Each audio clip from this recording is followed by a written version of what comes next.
It's not an AMA, short recap about the games. This is a play-by-play. No Instagram, these holograms. Boy, these ain't the same. This South Harmon, you know we do things a different way. We got in the room, come join the team, but don't be in the way. Stay tuned, join that Patreon, we do giveaways. Magnetic and ATM, you know they on a different wave. Sunday, Tuesday, Wednesday, Friday, Saturday, pick a day. This South Harmon, you know that we glad you here today. This not an AMA. This not an AMA. This not an AMA. Short recap about the games. This is the play-by-play.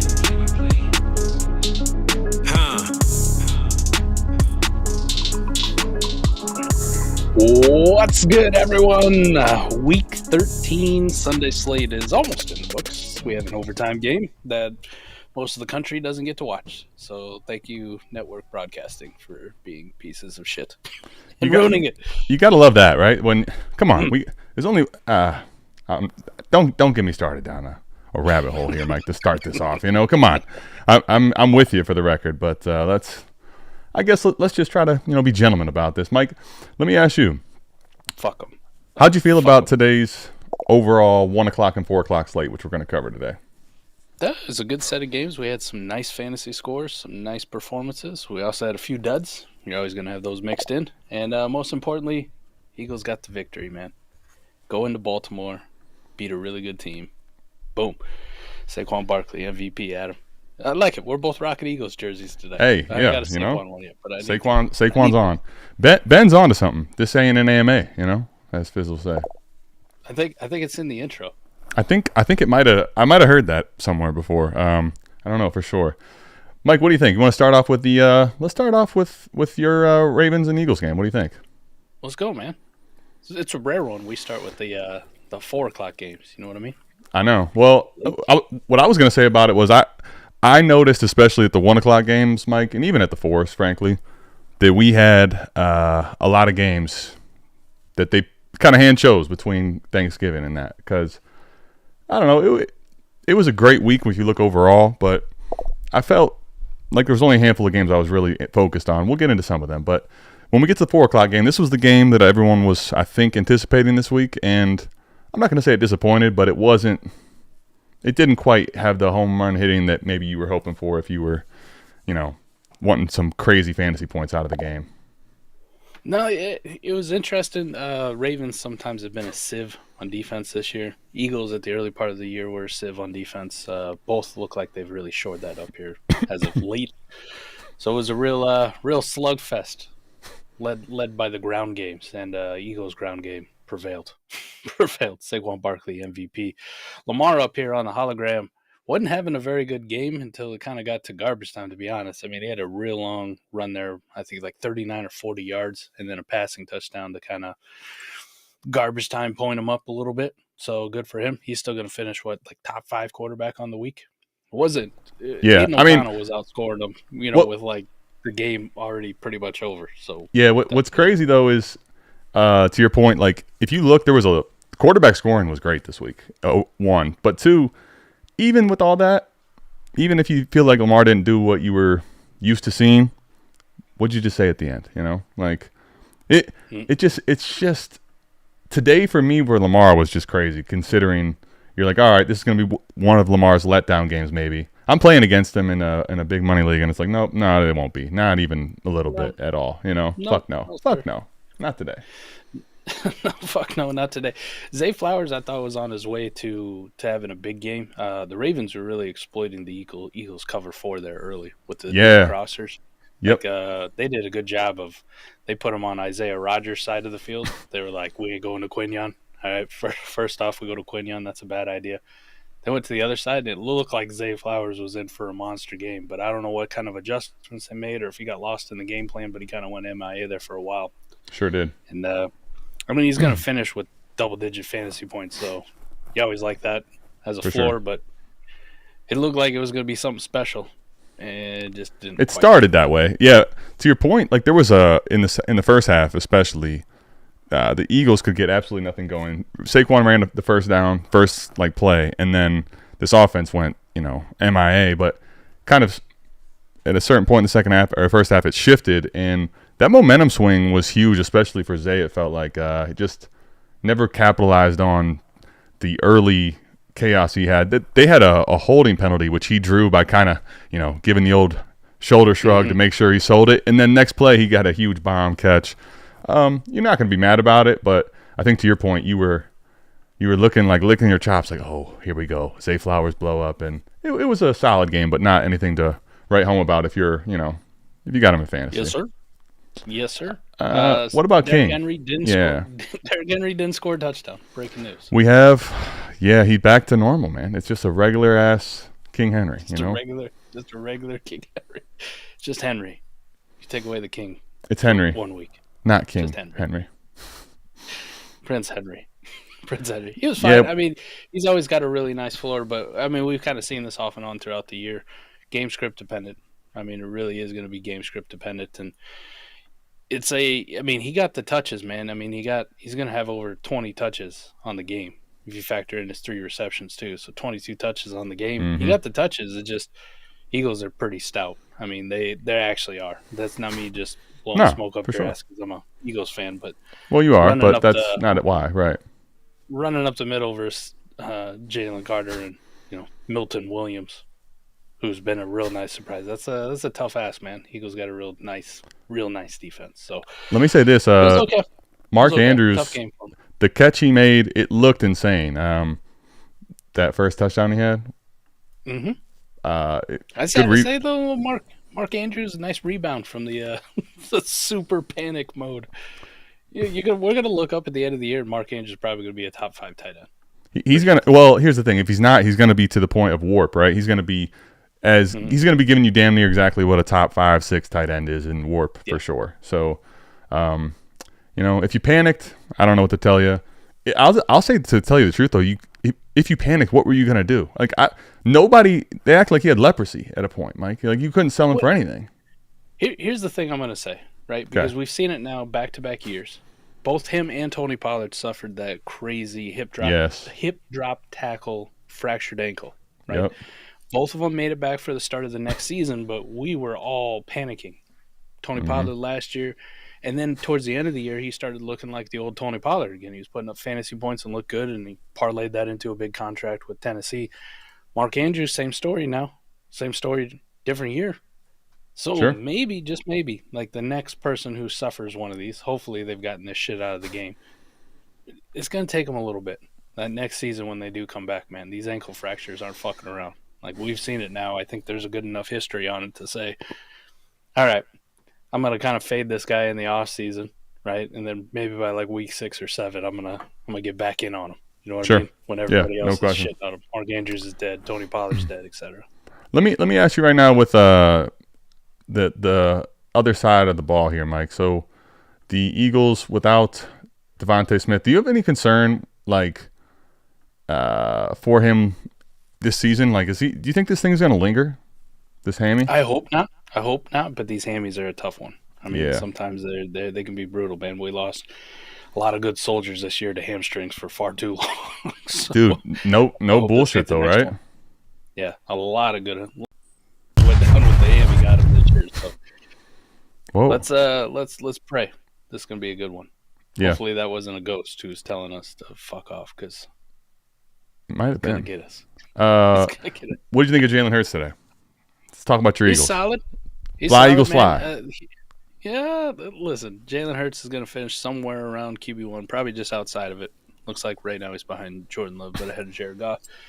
The fact that he's almost a lock every single game for a rushing touchdown, your point per carry leagues, your point per first down rushing leagues, like this guy's just a godsend. He just is. No question. It is a lock for it. So even though he only threw for 118 yards, and I think he only completed 11 passes, they didn't throw the ball very much. They really just handed the ball off to Saquon, played ball do you care? And took their shots when they needed to. It's a winning formula, and Jalen Hurts is still going to be solid. I mean, I'm not ever going to snub a guy who had damn near 18 fantasy points as quarterback position. Well, right? I was going to say, I'll tell you what that was. I was inserting a blow-up from a new blow-up, and you'll see when we get there. That person had a blow-up week, and Mike, this was a ho-hum week for Jalen Hurts. They were same exact score. Like, it's That's what he gives you. The floor is someone else's ceiling, man. You know. We're kind of disappointed. And it's somebody else's like, oh my God, you see? He's arrived. He's here. He finally made it. I love it. Yeah, I want to know. You said something to me before we started, so let's get this out of the way, man. Saquon Barkley, MVP. Dude, this fire hologram kind of makes it a little harder to see him, but it's so sick, and I think that's just the reality. Like the first half, even a lot of the game, the Ravens did a really good job of getting to him before he even got to the line of scrimmage, right? It kind of felt like he was boxed up, and Mike, what's the end product? Like a dub. It is. They give him the ball when the game's on the line too. 3rd and 4, most teams are going out and passing. Romo was talking about this. The Eagles, now we're just going to hand it to Saquon. I think he got like 8 or 9 on that run too. Yeah, and he ended up with he ended up with, I think, a little over 100 yards, touchdown, and then like 2 catches. So he's gonna have a great week, and he's gonna be what felt like, coming off of last week.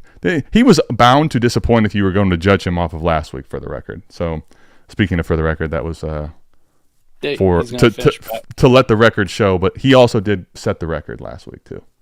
RB8 on the week. Oh. And it was another kind of like, ho hum. RB8. That's it? That's RB8. It, Mike? RB8? 20 fantasy points. RB8. How about AJB? Is what it is, man. In the game where you only throw for 118 yards, you get your couple big catches. Yeah. This is the floor. This is the floor. You expected more with Devontae Smith out, but they didn't need it. Like, they're really starting to build this offense around run game first, which is it should be a weird thing too with Kellen Moore at offense coordinator, because that ain't his MO. Ever. Well, it's gonna. I just hope that what we're seeing now, it's here to stay. Because here's the thing: if you have Saquon and Hurts early in the year didn't look quite right to me. He's starting to really move well. Those two guys, when you're a defense trying to figure out who's got the ball and not, come on, that's what you should be utilizing. Make those guys put tons and tons of pressure on the defense. And by the way, the Ravens, they talked about this on the broadcast as well, if you watch the game. The clash of the Titans, right? Barkley in this offense, such a good run-heavy team, and the Ravens have been so stout against it. And it was a battle of wills today, man. It was a battle of wills. And A.J. Brown, it was a we'll get to you when we can, We'll see you next week. Yeah. Show for the fantasy playoffs. All right, let's talk. As much as I don't want to, I was going to say let's talk about the Titans. We'll start with the Commanders because that's a little bit more fun, I think, at least for me personally. The Titans, dude. We were talking a little bit about Levis last week. We'll get to it, but let's start with B-Rob. I want to start with B-Rob because B-Rob in the start of last week's game looked like his season might be over. Cooked. Yep. Austin Eckler's on IR, not yep. B-Rob. And B-Rob's, running a long touchdown, man. Like, dude. 40 yards. I think it was the longest of his career, too. Well, I needed that because he had sat for the longest of his career on my bench since you traded him to me in whatever league that was. And I feel like this is a good thing. I'm just going to tell you this. I didn't make a Jeremy McNichols hologram. I wasn't going to. And just B-Rob, man, B-Rob. He's a tough son of a bitch, man. He's tough. He's still slow, but he hit a 40-yarder. He's slow enough to hit a 40-yarder. It was kind of crazy the entire time watching that and then watching every replay. You're just waiting for someone to hit the angle and get to him. It's just like that's the way you're watching him run, No, he's out there doing his thing, even though I benched him in Scott Fishbowl this week. Like, I didn't trust it enough, man. No. You're right. That looked bad. Not going to cost me. Still going to move on. Second round in the playoffs. Mike's moving on. Well, be in round 3. I don't know if what your thoughts are on, because I said no McNichols, but I don't have one for Rodriguez. But do you think he gets one? No. Okay. I just wanted to make sure for the box score watchers. I mean, he had 1394 and 1. I just want to have you talk to the people about this and cool them down. Come on. No. I mean, they beat the shit out of the Titans. So I was gonna say, if you didn't pay attention, is 42-19. It was 28-7 early. No, we're okay, guys. It's pretty rough. Okay. It's pretty rough. You gotta get to the star though. Oh, Back-to-back weeks. Back-to-back for my guy right here. Uno. QB1. QB1, man. QB1. Yeah. I mean, listen. He's running again. This was easy. This was an easy game for him. Everything he did today, Mike, felt easy. Honest to God. It felt easy. Even that sick move he pulled at the goal line to get the rushing touchdown. But that's what I'm saying. That was easy. You know, Staples. I think he hit the Staples button today. You know, that was easy. It was awesome. It was awesome to get back-to-back weeks. And the Titans aren't like a pushover on defense. They're not. I mean, they've been fairly solid. It's been their offense and Will Levis that's fucking killed them all year. So Jayden Daniels is like, I got this. Watch this. Let's get to listen. This is, you know what this one's gonna be like. It's like, all right, Mike had 20, and he's like, no, you fuckers, we're splitting this, okay? Terry McLaurin, yeah, and then we're doubling down. So Terry, Mike, has 2 touchdowns today, 8 catches, 73. Dude, you know what's crazy though? I'm not actually sure what his his finish is going to look like, but I think his warp is going to be higher, if I had to say, than his finish in fantasy. And those are the type of guys we like to have. So the only problem is winners. You know, the Black Friday deals are over, buddy, with him. You know, those days have come and gone, you know. They're done. Long gone are the days where on this show I said Terry McLaurin was worth a first weeks and weeks and weeks and weeks ago, and people called me a fucking idiot, and I'm crazy, and how dare I? Sure. The Jayden Daniels Terry McLaurin stack is feeding families, Adam. It's feeding families. Yeah. Feeding families to the tune of number 1 seeds heading into playoffs.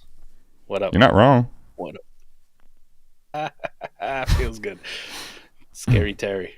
J-Day. What a combination. No, Terry's out here. He's going to finish this week, pretty sure, barring the next 2 games. Wide receiver 1 with a 27.3 fantasy points in your normal PPR league. That's a lot. Pretty good. Well. I mean, are you mad? If you're mad at that, we got to get you checked out. You know, like what do you want here? You know, there was a tight end premium league out there that had Brock Bowers go the fuck off on Thursday, right? Yeah. Somebody's out there playing against him like, oh no, this is fucking over. And then they threw him the fucking Jayden Daniels, Terry McLaurin stack right back in their face. Oh no. That's even worse. That's like, wait a minute. The worst is if you do that too, you kind of like count your chickens before they hatch, so to speak, and then you end up losing. That is probably, I don't know. To me, that's one of the worst things you could have. Like, that's the worst case scenario, man. I'll say this. Let's pivot to the Titans. There should have been a blowout for this guy, but it's just not something I prioritized. But I did prioritize him at waivers. I made sure to get that line in there, you know. He's got his own fucking Holly, man. 2 touchdowns today. Not just one. Dude. Which he always scores. But 2. Dude, are you serious with this guy? There's a couple gems this year. I don't know if it's going to keep happening, but I say that every week. I don't know if it's going to keep happening, but here we are. Like, what? He's fucking approaching the listen and line up fuck it territory. Just, you know brother. What I mean? Like, yeah, like let's say it's a start 3 deep league. All right, roster clogger or not, here we come. You know, let's clog this thing. Roster clogger or not. Right? Like, I mean, at a certain point, you just say, 1, the team's going to be down. Right?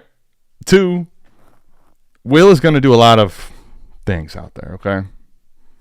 But he's going to chuck it. You know, that's one thing we know about the William. So, dude, and he wasn't. Speaking of which, it was that bad today. He wasn't that bad. Here's what I was going to say, because I knew you were going to do that, because I'm in agreement. But I'm also going to say he wasn't that good. He wasn't that good. He was. But you know what? You know what was good? Slightly below average. Can I tell you what was good though? Throwing 2 touchdowns at Nick best ball like he did. Yeah, 20 plus fantasy points for fucking this guy on that. It's kind of like if you put mayo in coffee, like, and you told me I had to drink it. I guess like I would to get the points, but I would hate the entire experience. That's what it felt like today. Will best ball Levis. That QB 3 or 4 on your basketball team, don't mind that at all, do you? I got to trade this guy away for Drake May, which we'll get to. 2 weeks in a row, he's outscored Drake May in that week. The fuck is going? Come on, Mike. What do we do? The world is cruel sometimes, man. What is happening? I don't know. Can we move on from the Titans? Yeah, we can move on from them. No one wants to talk about Titans. All right, good. I mean, I was going to ask you, but let's see here. I'll tell you what, Mike. Let's talk about the Arizona Cardinals or lack thereof type of a thing. Trey McBride though was doing his thing today, right? He was. They should have won this fucking game. They pissed it away. Sure did. Kyler Murray didn't help with that endeavor. We'll get to him though. Trey McBride, he's doing his thing, right? The fucking catches, the yards are there. Can he get in the end zone? For fuck's sake. That's not apparent. If you're asking the question, like actually, apparently the answer is no. I mean, I don't know. He's allergic. He's allergic. You know what's gonna come up, man? And shout out to PDG Nick for this one. You think anybody in the offseason is gonna talk about positive touchdown regression for Trey McBride? It's gonna be a fucking talking point everywhere. Of course it will be. Allergic to the end zone. I think he's like, nah, I ain't going. Nah, listen. You guys can mess around in there. It's a little too congested in there. But 20 and no tight end premium. He had like 20-something points. He had a great week for you. It is absolutely fucking insane, man. He is putting up tight end premium point numbers, like being a difference maker at tight end, which is hard to do. It's a shitty position. Yep. He's got a grand total of 0 receiving touchdowns on the year, week 13, Adam. 0. Well, this is like a DeAndre Swift level of bad touchdowns. Why you gotta do that? You gotta double down on me. Like here, it's like the fucking Eagles, DeAndre Swift, where it's no, like, you ain't get no touchdown. The old Nick Sirianni stuff, which it felt like we were dealing with for too long this year. Let me say, if I'm gonna give the guy, as you love when I say this, props. It would be that he's finally just like, hey, it's 26 and stop playing around, dude. What are we doing? You know, craps fucking triggers me as much as DB's triggered about the fucking message sound. He likes that? Yeah, I think he's dying. I know, dude. I don't know what Ecamm did, but it just is. It's infuriating, isn't it? It's iPhone sound. Speak to Apple. Sorry about your love. God damn it.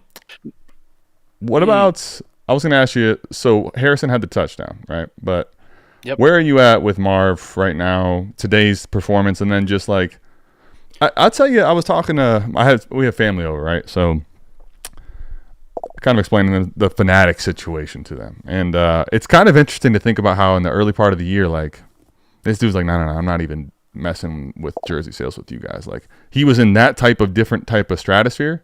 And in Dynasty, we're like, this guy's so future proof from whatever happens this year. I don't know. It doesn't feel like that's necessarily the case. I'm not saying he's like his stock has tanked tremendously. I'm just saying that he doesn't feel as sexy or cool as he once was, you know? He doesn't feel as sexy or cool. And all our off-season arguments about quarterbacks and wide receivers, we can go back and check the tape, but we knew where we stood on this one. Of course. Not taking a victory lap, but I was gonna say because if you were thinking I'm leaving, I'm not fucking leaving. And rightfully so. I don't know if you should leave. I see a lot of kind of like panic, like people are real down on Marv, and I think he's got 7 or 8 fucking receiving touchdowns on the year as a rookie and having a pretty solid year, like really solid year for a fucking rookie wide receiver. I don't understand where the panic is. It's just because he hasn't had these massive blow-ups, or he had the one. Right? He hasn't given us a Jamar Chase or a Justin Jefferson in the rookie year type performance, you know. And people are going, "Oh, he's fucking no." Do I even start him this week? The answer is yes. Yes, he's the number one there. I mean, 12 fucking targets. Granted, he only got 5 of them, but he did get the touchdown. He's having a really solid fucking year. So with Marv. Like, this might be the best case scenario for, like, a person like me, Adam, who took the quarterbacks. I'm reaping the benefits of taking the quarterbacks. And now in the offseason, if this kind of continues, I might walk my way into some Marvin Harrison for a lot cheaper than what I had to pay before, and leave with the Jayden Daniels and the Bo Nixes and the Drake Mays of the world. For sure. By the way, guys, I let me know. I think I found a way to mute it temporarily. Anyway, let me know if you keep hearing it. So far, so good.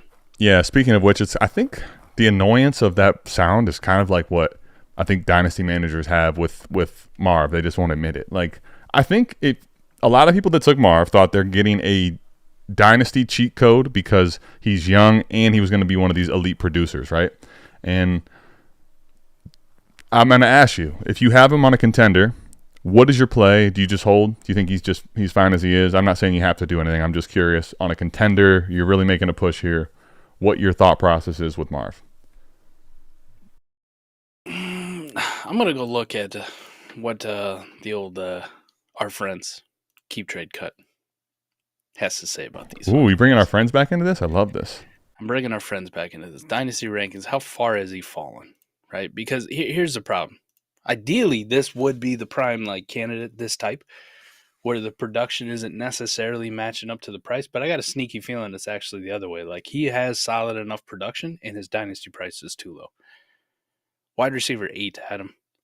I mean, we just talked about A.J. Brown is one spot behind him, and A.J. Brown is doing very similar to little things as Marv. And you can make the argument Marv's better. Like, the targets, the passing volume, etc., is better. So it has been, actually. Over the course, it has been, yep. Like what am I realistically down to in Marv to where I'm going to feel like, yeah, I want to let this guy go, but I'm going to get a massive increase in production? I think the production's fine enough as a contender. I'm sitting there holding. I'm just going to ride it out. Like, it's fine. That's why I'm asking, because I think here's what I'll say. I think people are probably intrigued or interested if they could get an uptick. What would that have to look like, though? Like, what type of a trade would it have to look like? Man.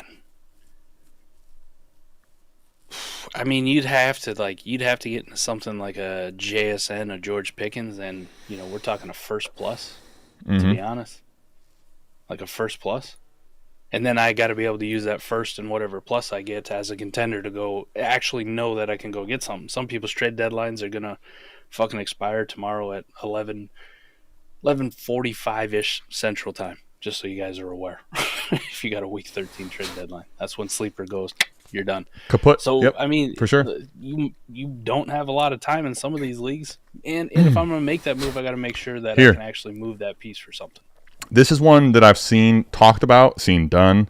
Curious your thoughts, and this is a question from Aloha Panda. No fucking way. Yeah, I was going to say, jersey, there was a point in which I might have considered it for a week or two, and we are not there at all at this point, especially because here's the thing. A.J. Brown, you already hit on this. It's not like A.J. Brown is the guy we were seeing, I think, earlier in the year where there was a ton of consistent volume and upside from him right now, right? Like, I'm not doubting A.J. Brown, the player, but that asset doesn't have the same security that Marv does. And right now, I don't feel confident enough that he's going to be a, game-breaking option like he was in the first few weeks of the season when he was healthy. His warp for this week is going to be fairly just fine. Decent. It's going to be just fine. It's not going to be. It's actually going to be probably a plus. It's going to be. He'll be a top 15. Heading into the week, he was wide receiver 33 at him. I mean, he's a top 75 player in total warp in your generic leagues, and he's doing it as a fucking rookie with, the biggest name and the most pressure on him. I don't get what the panic is. So I'm not gonna panic move as a contender going like, oh yeah, like I really have to get this off. I don't. Yeah. If you were gonna panic on anything, like honestly, wouldn't Malik Neighbors, who's wide receiver 4 on Keep Trade, wouldn't you be more panicked with the way that production's going? Well, here's the thing, right? Again, I think panic might be a strong word for some, but I think the reactionary market is, I'll call it panic too. I think it's just they're unsettled with Marv. The thing with Neighbors is I think people are unwilling, especially now that Dimes is gone. This is where people are funny in Dynasty. They really trip me out. Like, they're unwilling to not see the future of Marv because of what they saw for a few weeks. Of Neighbors, right? Like, they're not. But here's the truth. Neighbors right now is gonna fetch an absolute.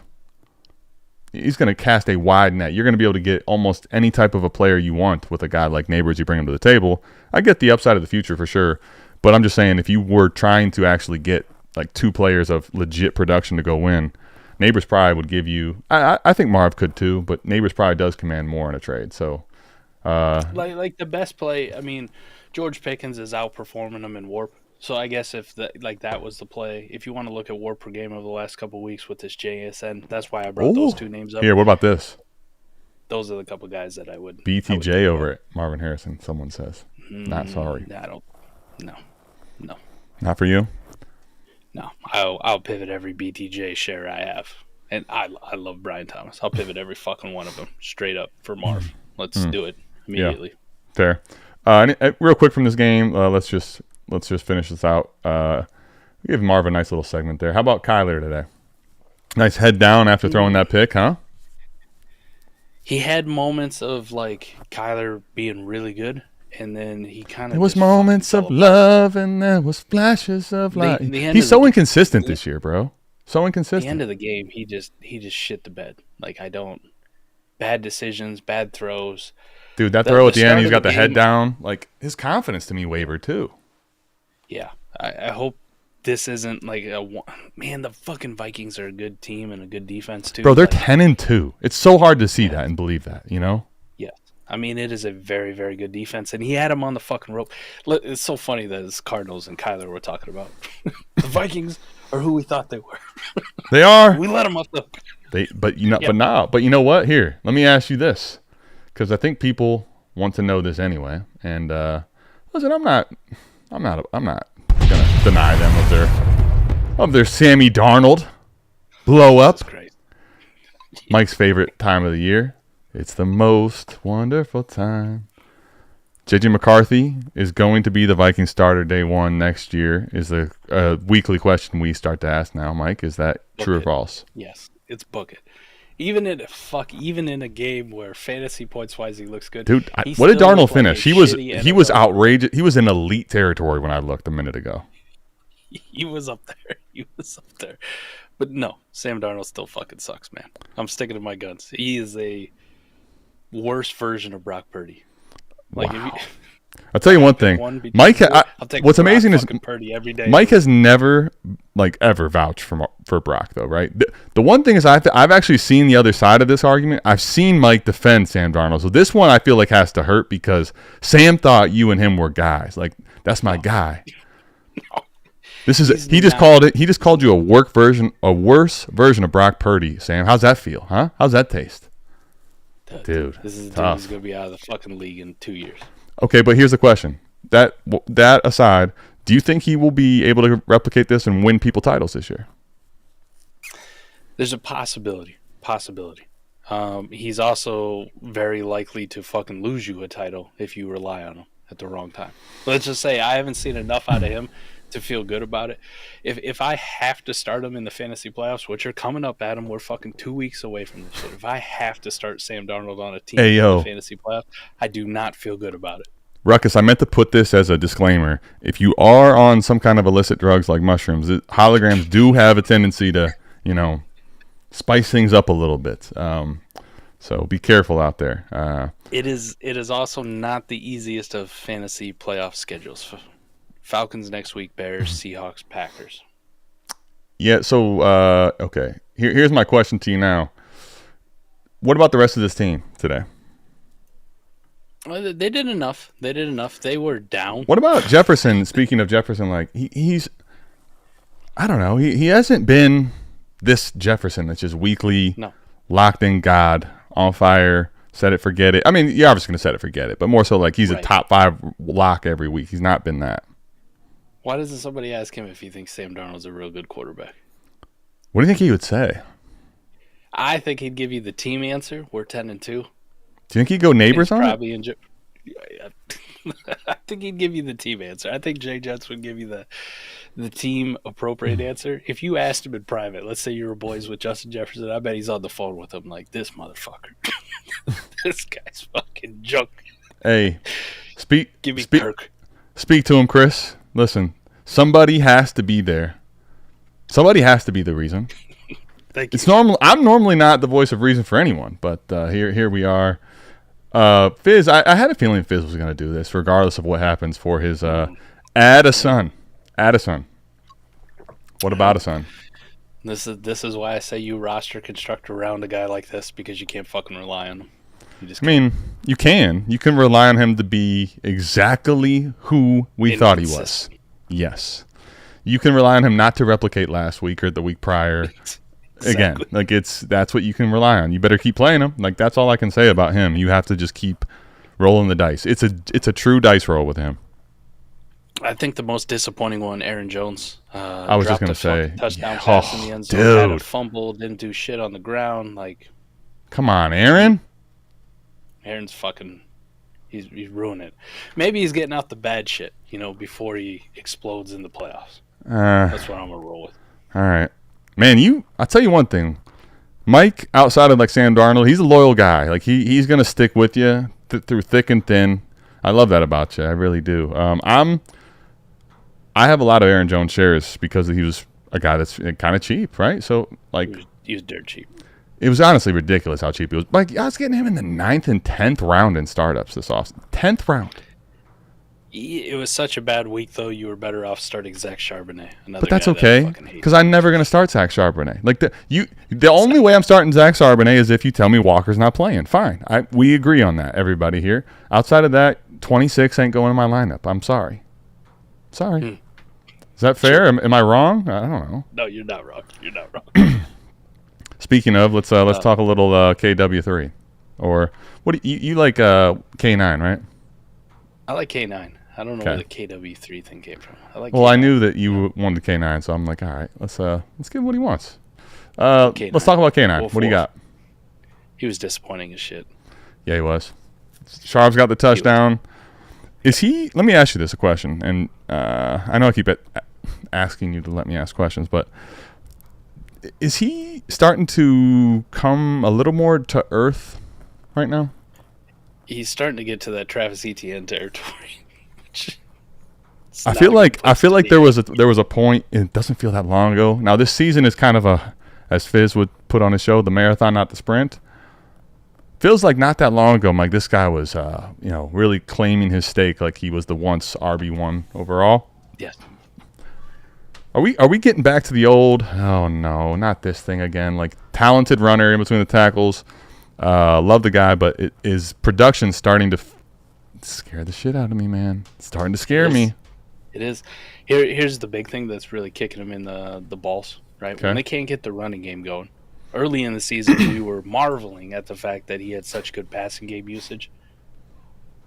Now JSN is kind of taking that role. When they're down and they're playing hero ball, like catch-up ball, they're not dumping it off to Kenneth Walker all the time. They're trying to find JSN for that home run, right? Get him on a crosser and let him make a move. Get him on a deep crosser, etc. Try to get the ball in JSN's hands. This kind of fucking sucks. Because it was like, look, he can catch passes. And now it's, if you can't run the ball, you really ain't doing shit. Mm-hmm. I don't know. It's, Seattle was the whole team just, no. It was very, but lucky for them, they're playing the New York Jets, who are a super trash organization led by a terrible quarterback. Well, here's what, dude, Mike, it got to be tough for a guy that calls himself a legend, which I'm not even going to argue that point, but it feels like we're far from those days right now. This guy is currently with the organization getting rid of other, let's call it using scapegoats, if you will, okay, to keep this thing pushing. With Devontae Adams on the roster. 3-9. They have a single game more than the fucking Giants does. Dude, this is a horrible finish to his career right now. Absolutely awful. A solid offensive line. Devontae Adams, his best buddy. What about the youngest player in football? I mean, Braylon Allen. Solid number 2, Brees. And he is fucking 3-9, Adam. He is fucking cooked. Dude, it's so bad, bro. It's so bad. The thing that was so infuriating of this game, watching it, yeah, you never see this shit in the red zone. Never see this shit. Never. Unless somebody fucking blew out a knee right before the snap happened. But Garrett Wilson cooked the DB so fucking bad. He had 7 yards of separation in the end zone. All alone. He fucking cooked him. Aaron Rodgers overthrew him. You come back the next drive. Devontae Adams down the sideline. Cooks the DB. Aaron Rodgers overthrows him. Adams again. Aaron Rodgers overthrows him. Like, Jesus Christ. It's Daniel Jones back there. It's Daniel Jones in green. That's what this is. Gosh, same number. You're going to make me sick. Number, you're going to make me sick. Quarterback.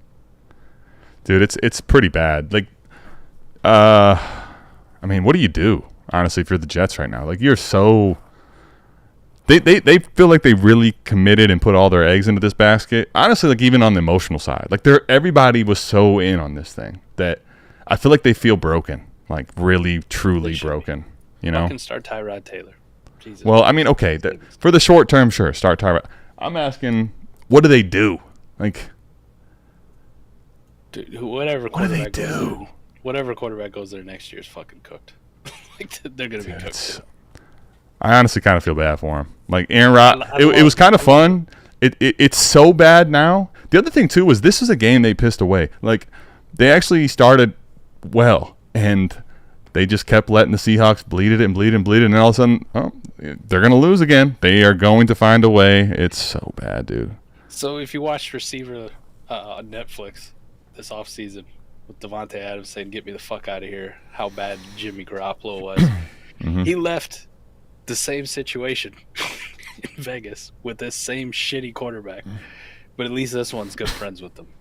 Like, that's it. Fucking Aaron Rodgers is going to get Devontae Adams killed. And they ain't going to win no games. None. No, they're not, buddy. They are not going to.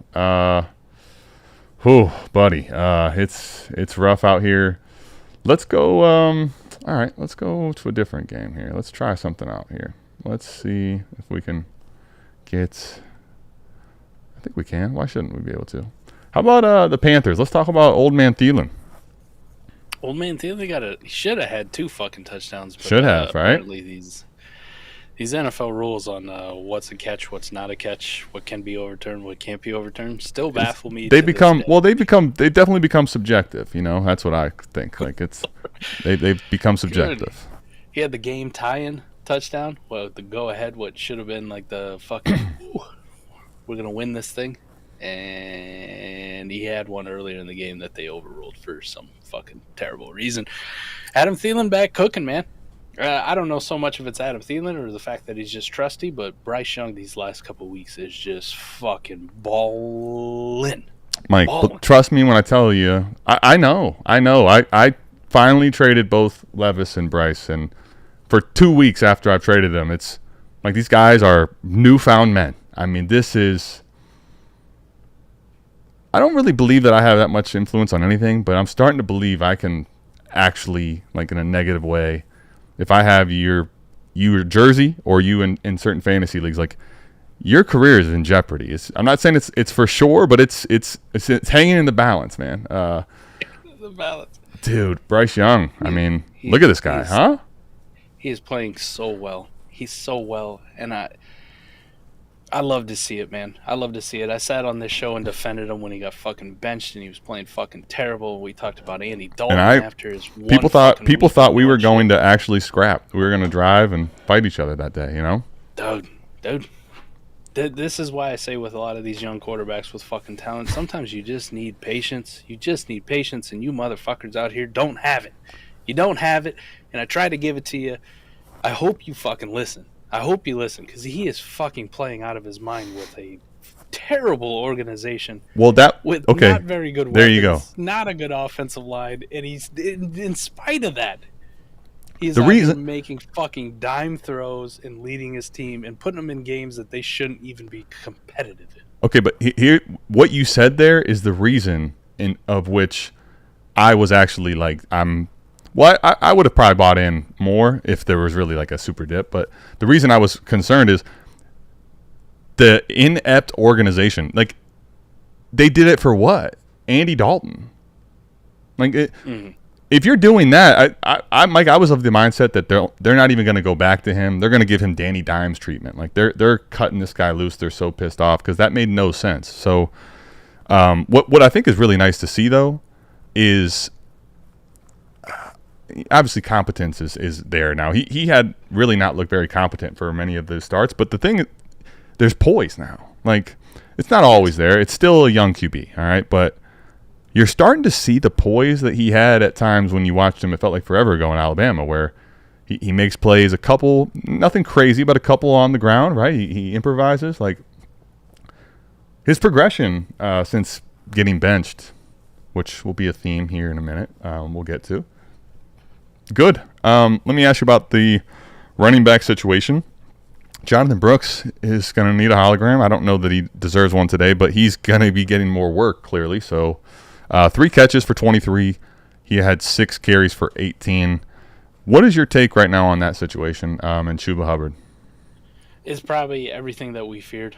Like, we hoped that it would be something a little bit more clear. With Chuba getting the contract, you're like, okay, now I can just plant my flag on him and be done with Brooks. Mm-hmm. Brooks is obviously, it looks like he's getting worked in more and more as he gets healthier and healthier.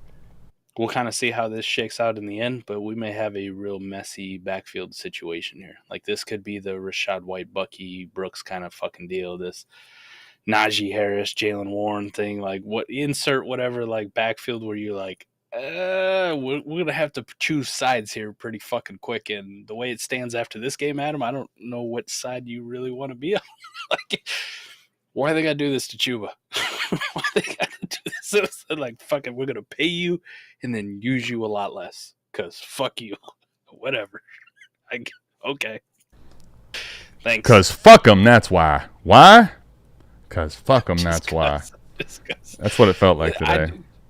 This could be a fine situation if the offense ever like gets to that next level, but we have to remind ourselves this is still the Panthers. So I don't know if anyone really wants to bank on that one, Adam. But this looks like a clusterfuck moving forward. Yay. Just what we wanted. Please, God, no. Please, God, no. No, Mike. No, I don't want it. It's bad. Yeah, I don't know. I mean, that's really all I got on the Panthers side of the ball today. Listen, man, someone put it in the chat. This dude right here, looking like a league winner right now. Looking like a league winner right now. He's playing so well. He's fun to watch. He's fun to watch. And Mike, remember what? Fucking cares. What did we say? We talked about this. I was like, I'm not sure that over the course of time that his body would hold up, so I don't think they're necessarily going to give it to him. That whole conversation isn't going to matter if they give him 25 carries. No. No. Rachaad White still got 11, but dude, this usage today, after playing, seemingly he's getting better as the season's going along. Wow. We get one more week. Well, I'm not saying it's got to be 25 carries, but the differentiation between him and Rachaad White is this. We saw it last year, finally, or last week, finally kind of like, okay, it finally flipped for the first time ever all season. Mm-hmm. With them both healthy, Bucky was getting more snaps. Yep. This week definitely got more snaps. If I see it again next week, holy shit, Adam, in those leagues where you don't have a trade down, I'm ready to hitch my fucking wagon to Bucky Irvin for the goddamn fucking playoff stretch, man. Well, I will say this. Said league winner in chat, you ain't wrong, man. Here, if he's going to get this kind of usage, woo, baby. But here's what I'll say about that, though. Mind you, and just make sure you keep this in mind. This is the Carolina Panthers who have been, when I say gaped, this is like the king shit of getting absolutely destroyed by a running back. So I'm not telling you not to be excited for Bucky. I'm just saying if also be a little bit like don't start expecting 152 and a touchdown on the ground is like no. This is what I mean. Like this is like ceiling territory, but it's the usage that I'm most interested in because I didn't think it was going to flip this much. Sure. And last week when I was bitching about like I still had pessimistic optimism about it, is because fucking Sean Tucker's in there getting goal line carries for no apparent reason. I did not see Sean Tucker at all this week. I don't even know if he was active or healthy.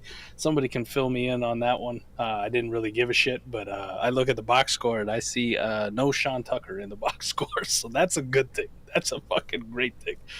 Not that I don't like Sean Tucker. I love Sean Tucker. You just got to go somewhere else, man. Make this backfield more clear. Yep. Mike Evans was back in a big way. The hologram's back, but not actually on the screen. So Evans went 118 and a touchdown. I think this is what you were looking to see from him. Last week he left some to be desired, but this week he took care of you if you stayed the course. I love to see it. I love to see Mike Evans back at him. I know that's your boy. But just to fucking, not only because I do have some Mike Evans and I like Mike Evans producing, right? Like it's good for us all, but it's just good for me that it comes at the cost of fucking Cade Otton and I don't have to hear about a shitty tight end. Like I don't. So all those people out there promoting Cade Otton, I tried to tell you he's not a fucking good tight end. He's pretty terrible. He's basically Payne Durham with no gloves at this point. So damn. Mike really. When you listen, what happens is certain people or a lot of people in general, they get in on a player that Mike really doesn't like or has distaste for. But all things are off the table, and more so, he's going to find a way to try to come after your soul, like with those guys. It's got him. So damn. Mike Evans can drive, so fucking K-Dot can die.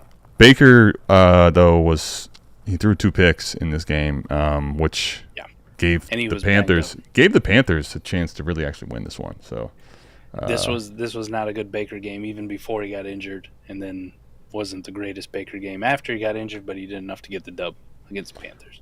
Yep. All right. Time, holy fuck.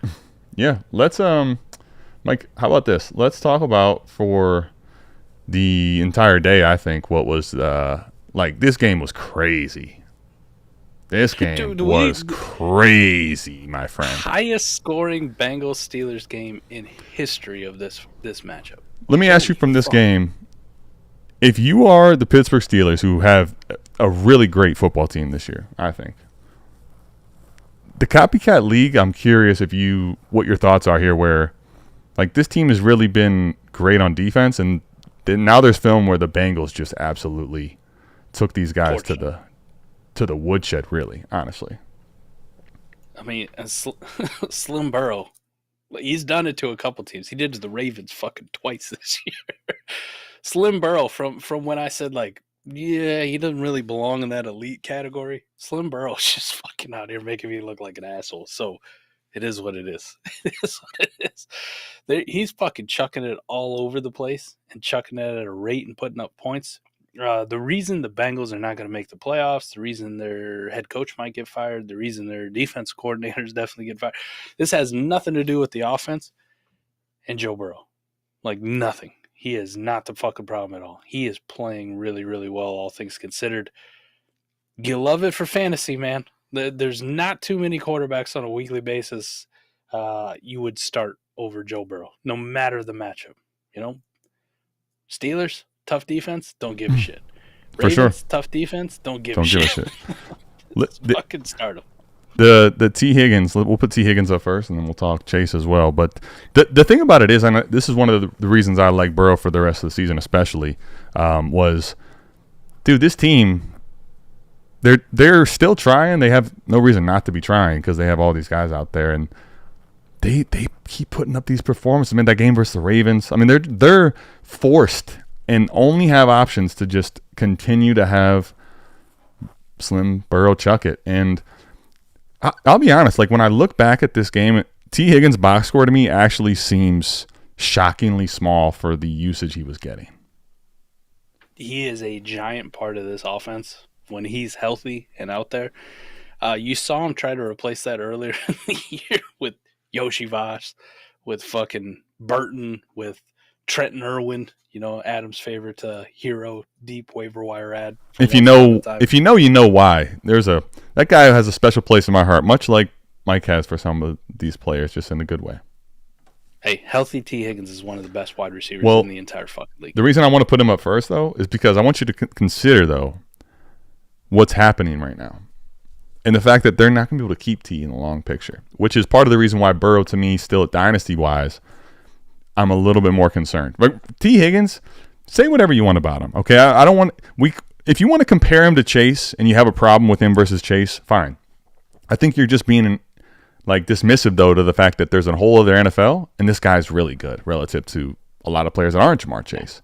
And that person as a second option, dude, every time I'm looking up, Burrow was throwing this guy's way and he was open. Or if he's not open, contested catch type opportunities. He almost came down with one like it was going to look potentially like a helmet catch from David Tyree. But the problem is if he's gone, what happens? Like, to your point, I'm not sold that Burrow's going to be able to replicate high-end passing numbers with the likes of Jermaine Burton, Yossi Vash, Trenton Irwin, whether I love him, hate him, don't. I don't know if they're going to be able to draft a replacement as good as T, because that's what they're going to have to do. This team doesn't have the money. They already have a whole mess coming with Chase. Like, just think about this for a second, right? If you're the Bengals, well, this is kind of really interesting and what I call being, really foolish. Let's put it like that. The market was set. The market was set at the top. Jamar Chase clearly belongs at the top. You get the deal done, and it's done. What all could happen is inflation, is this guy being pissed off and balling out of his mind. Mike, they may have to, when they pay him, bring some interest, bring some extra. This dude's season's, He's good. He's on a freaking tear. Jamar Chase is. I know Chase went bananas against Baltimore without T out there. Mm-hmm. But just as a whole throughout the entire season and throughout their entire careers, Jamar Chase is even better when T. Higgins is out there. Like, yes. The usage goes far and away from like bubble screens and short crossers, like this kind of shit, where they can actually use Chase deep down the field. Mm-hmm. Like, you're like, holy fuck. Like, he did have one monster blowout game without T, so I will acknowledge that. But just look at all of them throughout their career and look at the split stats between the two.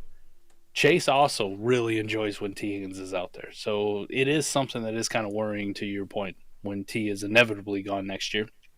And why we kind of say that is this is one cheap-ass fucking owner who just doesn't have money. Like, and lets people walk all the fucking time. He just doesn't. I mean, their defense is a fucking sieve. They let Jesse Bates walk last year because they didn't want to pay him. Turns out he's a fantastic fucking safety and playing really well for the last 2 years for Atlanta. But the thing is, he just doesn't have the money to pay these people. Yeah, your last point, correct. I don't think that he felt like when Bates left, like, we dodged a bullet there. Like, I think they knew he was a good player. Like, that's the crazy part. But that's side tangent I don't want to go down necessarily right now. Just something to think about for the future. Right now, you can enjoy Burrow chucking it all over the place. You can enjoy Chase. You can enjoy T. Higgins. You can enjoy Chase Brown, surprisingly, just putting up solid numbers. A lot of things are probably going to change heading into next year, right? I have a tough time seeing their head coach, Zach Taylor, making it out. Even Scott Connor, who's like the most diehard Bengals fan I know, who like follows this shit all the time. Mm-hmm. I think he put on Twitter today, it's like 50-50 whether or not this motherfucker's coming back. So it could be a completely different look next year for the Bengals. Let's talk about this because you said how J-Day is one, and the large majority that is going to be the case. However, if someone beat him today in certain scoring formats, not that many, it was right here, dude. Danger Russ. Brother. I want you to think about this, though. This game, he just went crazy, over 400 yards passing. Throws a pick six to start the game off. Yeah. On his way to 44. By the way, 48 would have been if they would have scored a touchdown instead of kicking a field goal there at the end.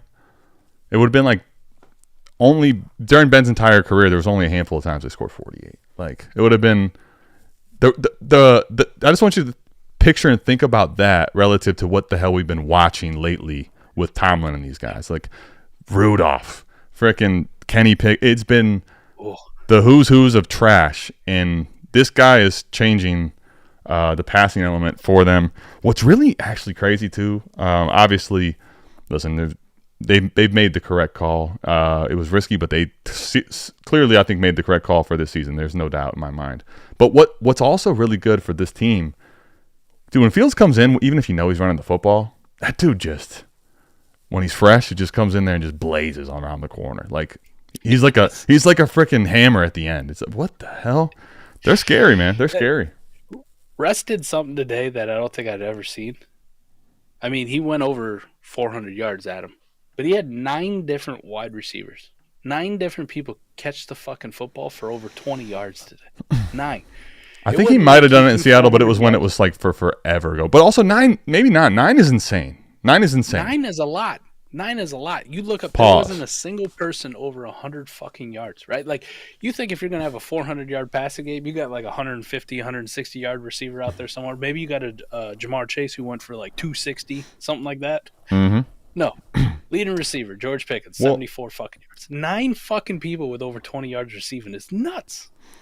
I think Russ is a guy I talked about in the offseason, actually, before I made my Justin Fields as the guy pivot during the season. Like, Russ cheap is feeling nice right now, especially with these type of performances. They're cheap. Mike, I saw him go for a couple thirds in one spot. Like, I want this guy off my roster as bad as Sean Payton did. Now, what I like more than this, though, okay, I'm going to be honest with you, there's a lot of little rumors and rumblings. 10 days. They got a whole week of practice. You saw what happened in the snow globe. How about Jaylen Warren today? No. Najee, blow up Harris. Najee, blow up Harris. And he got injured early where I thought it was like, oh, shit. Where like he Dude. was on the sideline there for a while. I was like, oh, no. What happened? But think about this. Najee Harris also has more receptions than does Jaylen Warren. Jaylen Warren, all 3 carries for 3 yards apiece, so 9 total, those counting at home. He had 4 catches for 55, very nice, but Najee went 6 for 54, as well as 16 carries, 75 yards, and a touchdown on the ground. I mean, dude, there was a lot of talk, a lot of chatter. At the end of the day, talk is talk, right? But this one was kind of put to bed, like we're not really doing this pivot to another running back. Wow. No, he's the AFC B route. That's what he is, man. The AFC B route right here. Slow, just solid. Just solid. Except for people hated him more than B route for some reason because, Jaylen Warren should get the rock. Yeah, no. For sure. Fucking give it to Najee. Give it to Najee. Put some respect on his name. Yeah. So what are you doing with Najee right now? I mean, I feel like he's a guy I'm just playing and don't care. And I know people think it's gross. And Warp actually for the full season's telling you it is kind of gross. And I'm kind of just here to stay. Like, it's cool. I'll be right here, unfazed. Ideally on most teams, he's going to be your RB2. And you just start him every single week. Now, if you're really good and maybe you got lucky with a Barkley, Kamara, Barkley, Henry, Kamara, something, Mixon, Jacobs, one of those guys, like one of those fucking hammers. You got lucky and you got 2 of them. Yep. Najee in your flex every single week. Fucking bad consolation, is it? Not at all, man. Are you kidding? Like, no. Better than starting Jordan at son. Well, add a son, I don't know. I mean, Najee's gross. I get it for people, but I'm okay. At this point in the year, Mike, I'll take gross. I'm good with any type of production. And I feel like he's not going to – he has no market. So what are we doing? You're holding, I think. Sure. Let me ask you this. The goofy stuff from Pickens is starting to – I don't know. This is goofy. Nah. Fuck it. I love it. But it is goofy, though. He's a wild card that is kind of hard to even explain, like, honestly, without watching. George Pickens is what I wish I could be, right? Like, if I could take this – Now I know why Mike was all up in arms that day. He's talking crazy.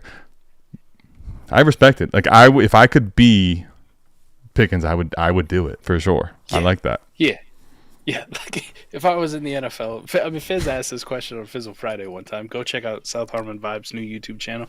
Appreciate your support. But Fizz asked this question on that show one time. If you could be any type of wide receiver in the NFL, like, who would you? Did you actually answer that? I said George Pickens would definitely fucking be out there because I'd love to just be out of the field just doing fucking wild shit. You know what I mean? Like, I want to clothesline some motherfuckers. I want to, like, hurdle when I don't need to hurdle and just stiff arm them in the face just to be an asshole. Like, I want to knock the ball out of somebody who's fucking talking shit, grab him by the face mask, that kind of shit. He's my fucking spirit animal. He's my spirit. I fucking love him. He is crazy. The production isn't like super elite or anything. He's not like game breaking. He's not going to win you the league by himself. Like, he might be overpriced in Dynasty right now, though, too. He might be overpriced in Dynasty, but you know what? On the teams that I have George Pickens, I used to do this process play where, like, let me sell him. Let me find the J Cap of the world who loves George Pickens more than I do and try to, fleece him for something stupid. I'm putting all that shit to bed because I just like having George Pickens on my Dynasty team. It's like a fucking mascot, Adam. I might go buy more. Damn, I like this call. Okay. I think we're good here. I will say, here comes a... I guess an expensive, probably still version of the A-Warp tight end life. Hello, Pat Freiermuth. Yeah, I mean, he did all right. He is the more expensive though. He's in that Dallas Goedert tier of you probably paid too much for him. So. For sure, but the crazy part is like, if that was what you did, you probably didn't pay all that much in the big scheme, and you're probably getting away with it. Like, so you're probably somehow getting away with it because of what the position is. So. That's really all I have to say about Pat Freiermuth. As much as I did like the guy, Mike and I were. Yep. We defended him coming out of college. That's all he is. A-Warp tight end life at this point, really. Here's a fucking wild thing. Right? Okay. Kyle Pitts was a de facto first round rookie pick that year. Yeah, you get this guy a full round later. A full round. You would get at least a full round later. Adam, where we stand today after 3 years of the career. Pat Freiermuth's a winner. He might even be better production-wise during that time. The point is, the only thing that Pitts wins in is market and the hope. The hope. Hopium. Hopium can be a dangerous drug, speaking of those trying to... Hopium with holograms definitely can trip you out, too, if you're... Be careful about that. All right. Mike, this will be a fun one, huh? This is going to be a fun day for me. Buddy, can I tell you? I'm surprised you're not rocking the jersey, man. I would be, but I have. My uncle also was here. He's a big Eagles fan, and his son is a Ravens fan. So I kind of leaned into the I love it. Let's go ahead and embrace what we got going here. Plus, I'm how can you be mad about Saquon Barkley? You can't. I don't know. I've been waiting for this moment, not confident 100% that it was coming. But one of those, like, deep down in my soul, like, I know he's gonna take care of me. And if you didn't waver, he could have taken care of you too, huh? Like Mike. He could have. Mike. And the haters will still say Adam. Well, today is the now. You were correct. You shouldn't have sold him quite 2 weeks ago. But today is the day you should sell him, right, Mike? No. That's what There's no fucking way. But why? You know what's crazy? He won that game for them with not just the touchdown he throws to Antoine, who remains the greatest hologram pivot ever. We make that 1 week hologram. All of a sudden, the guy's career is revitalized when they just drafted Adonai Mitchell. But what happens? I said this as soon as they go for 2. I said there is a 0% chance that they're doing anything other than running the football with number 5. The dog. He's a dog. 240 pounds. Freak athlete coming at you with 2 yards to go. Like,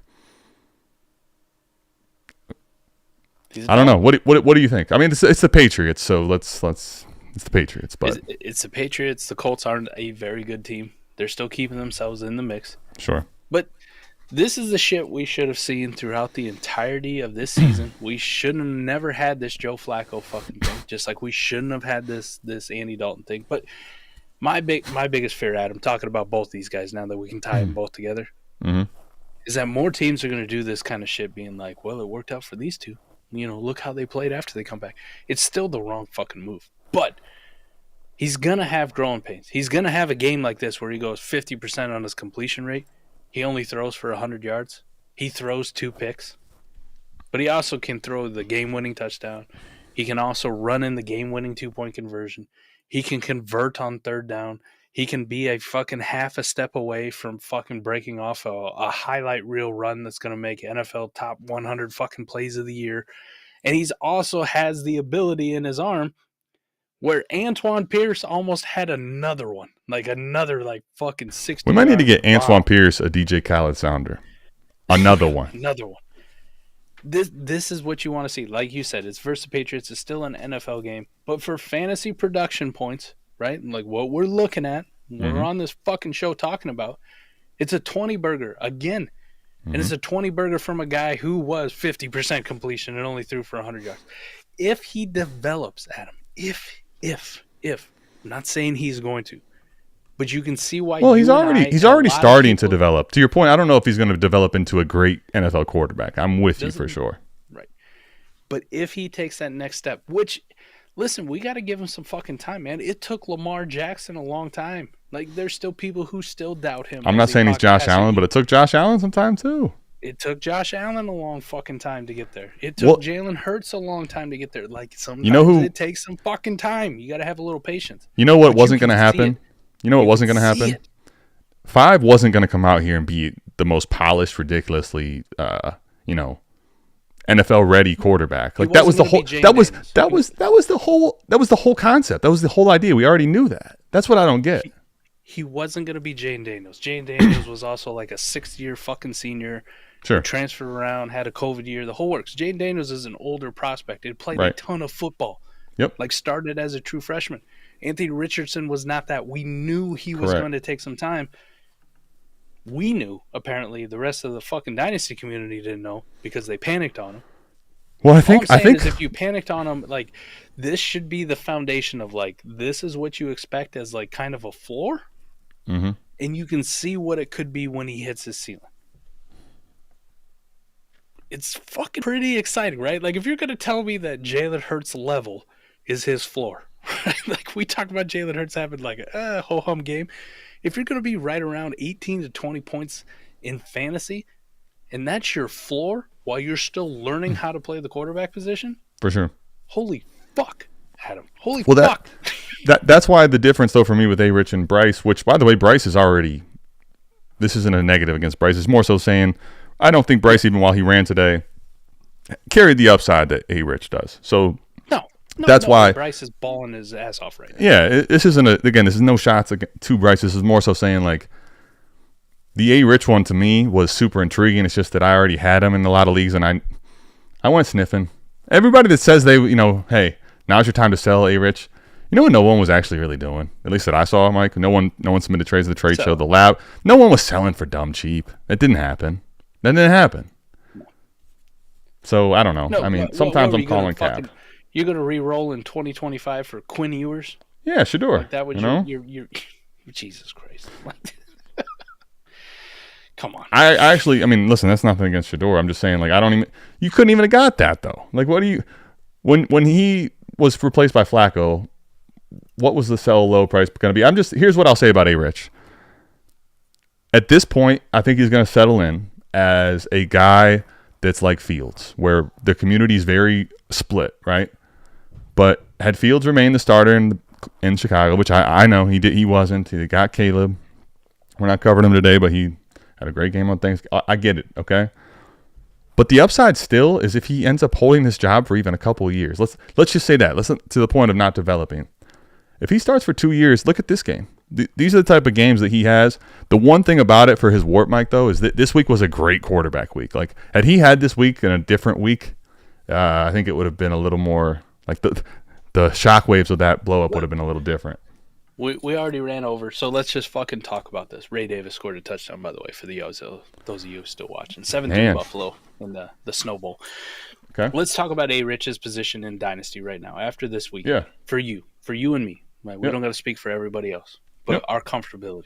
All right. I'll start a little lower. Jared Goff or A-Rich? Come on. You got to pick one. Come on. A-Rich. Okay. Baker or A-Rich? Stop. A-Rich. Purdy or A-Rich? Keep going. I'll save everybody's time. I'll put your feet to the fire here on this one. Because this one's tough for me. This one is tough for me. All right. Drake May or A-Rich? A-Rich. And it's tough. That one is tough. And it's the same game, actually. So we'll get to him. We'll get to him. That's not anything against May. I like May. He had a 41-yard run. Like, I'm starting to see the upside of his rushing more, too. Yep. So, but I still think, like, A-Rich, the ceiling's higher. 4-4. But I will say this, though. Drake May, to me, is a very interesting pivot because maybe the ceiling isn't quite as high, but it's still really good. And I think the floor is nowhere near as low of a fallout, probably. So, if you wanted to take Drake May over A-Rich, I wouldn't even fight you in the slightest. Like, I'd be like, I get it, 100%. Bo Nix. I think I'll still take A-Rich, but I will acknowledge, like, for example, Bo Nix I know is probably higher in market. And if someone sent me that 1-for-1, like, I'm kind of like laughing at you, like, come on, man. Like, I know you're trying to get me for my A-Rich love. You know, like, that's not what the market says right now. I'll take Bo because he's been so consistent at this point. It's crazy to say. I'll take A-Rich, but Bo right now is as good of a pivot as you could probably hope for A-Rich, frankly, if you were scared. Honest to God. I'll rapid fire these next ones off. You just let me know if there's also a Go ahead. conversation or if it's slam dunk. Caleb Williams. I'll take Caleb still. I was that way, and I'll still take him. Kyler. Yeah, I'll take all these guys ahead of A-Rich. Just because there's a lot more security. Who was the other one? Jordan Love or Justin Herbert? Yeah, I'll still take those guys too. Okay. So Yeah. so I think this is like Anthony Richardson at one point was down in the 20s on our good friends of the show. Keep I love how good we've become such good friends over the years. And I think realistically he probably slots into somewhere in that like QB 11 to QB 13, 14 range. That's I think both you and I are lockstep. If you want to take Drake May, Bo Nix, Caleb Williams, whatever over A-Rich or vice versa, I wouldn't fight you. I think he's in that tier of dudes. Yeah, and I think the only thing I was going to say in general was, like, okay, he got 96 yards and he got a lot more carries, but are you getting worried with John Taylor at all? Yes. I am. Yes. I saw a lot of trade questions with Jonathan Taylor. I also had some trade offers, like contender. I think he wanted like Cooper Kupp and Jonnu Smith for his Jonathan Taylor. You know what I mean? Like wanted Cooper Kupp. That's not happening. Yeah, and like I'm a rebuilding team. Like I don't want to take running backs on unless they're fucking Bijan or Gibbs. You do want to get rid of Kupp there and Jonnu, so I get it, but that's not the right offer. Correct, I get you. But in all reality, Kupp's what, 30, 31? Yeah. Jonathan Taylor is not that, but in running back age, like, could they have the same level of production for the next 2 years? Yes. Well, see, here the difference is, though, Jonathan Taylor's benefited from having a good offensive line and a good run game where, like, you saw the revival of Derrick Henry and Saquon. I don't think that exists because he already has the good situation, right? I love the talent of Jonathan Taylor. I'll always be enthralled by the size, speed of him. I think he's very good, but just the way they use him in the scheme, he got a shit ton of touches in what should have been a smash fucking spot for him against the crappy New England run defense. He got a lot of work too. 25 carries is a ton. Yeah. So I don't know. That was one point I want to make on the Colts. For the Patriots here, okay? I'm not as panicked on him as I am like Kenneth Walker, but let's just say that it's not that great. I got him in the same tier actually, so I probably am a little more panicked on JT than maybe you are, but I'm panic level is definitely getting to an uncomfortable level for me on those two guys. So, pause, but here we are. All right, Mike, it's funny. Every time I go to pull up this team, I see Gibson here at the top, and we can kind of skip over him. But let's do this, man. Let's do this the right way. Give Antonio Gibson some fucking love. He had a great move on the goal line today. I will, but we got to start with Drake May. Like, we got to start with Drake May. Definitely.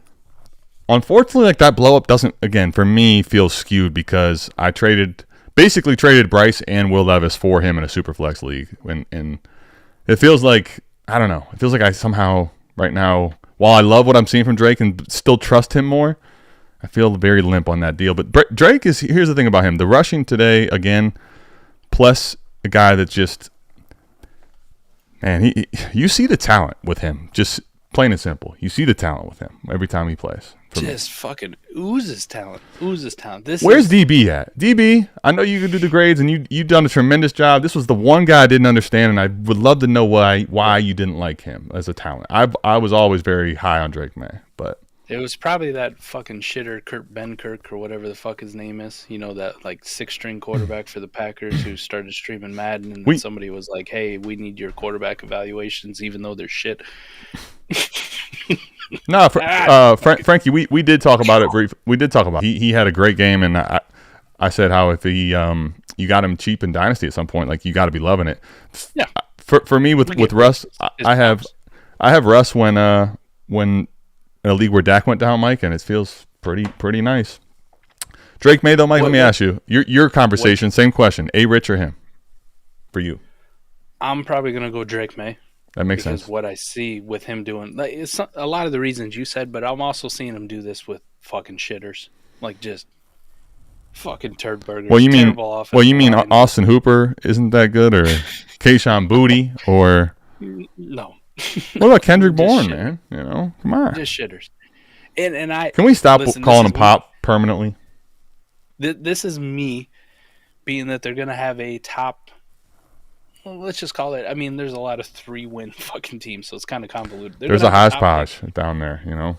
They're going to have a top pick, so they can add another weapon at the top if they choose to. They can add an offensive lineman if they choose to.